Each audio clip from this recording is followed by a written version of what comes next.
Hey, Robin. Okay, so thanks for getting this in.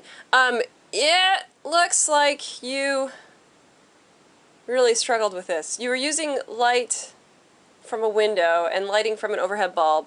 I can tell by the lack of shadows that the light from the overhead bulb was the dominant light. The light from the window wasn't really having much of an effect on this. We only have a few cast shadows that are coming from the side, so the light's not terribly directional.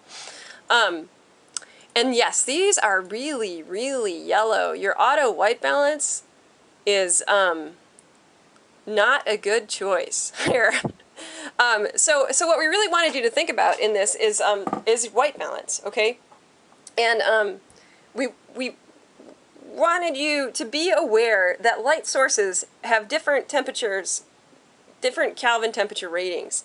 Now, what you've given us here is really low. These are probably like rated in like about 2800 Kelvin temperature, and I want you to know that daylight is, depending on the time of day, is anywhere from like 4800 to 6000 Kelvin temperature. That's daylight. And these are like way down there, way lower, way lower. These do not feel, I mean, not at all natural. Now, we know that human beings, from the readings, we learned that human beings respond positively to Kelvin temperatures that are slightly lower, like 4500 and below. But these are like so low, they're weird.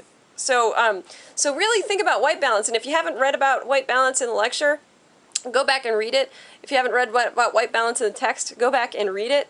And if you haven't read about white balance in your camera's manual, go back and read it, because you really would benefit you a lot as a pro to have a lot more control over your white balance. And I would have expected in your contact sheets to see different white balance choices. I would have expected to see you experimenting with white balance so that you could choose something that felt specifically nostalgic. Nostalgic is looking longingly at the past in an idealized way, by the way, so that's what we were looking for, something kind of on, like some sort of positive range of emotions.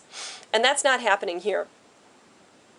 Also, it's difficult for me to tell if you bracketed. I know the assignment doesn't specifically ask for it, but I would expect people to label their images with their exposure settings. It's kind of like just common practice here at AII, so I guess I'll just be more explicit about that in the future.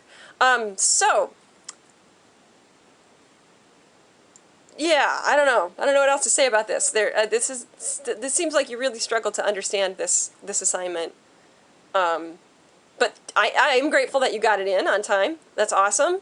And then, like I said, my advice is to go back to the lecture and revisit all the information about white balance, and go back to the text, revisit that, and then also read in your camera's manual about what your white balance options are, and really start to play with those when you're out shooting, because I gather that you don't have much of a comprehension of these, and it's a really important tool for you to really understand at an intuitive level. Okay? Thanks, Robin. Thanks for getting this in.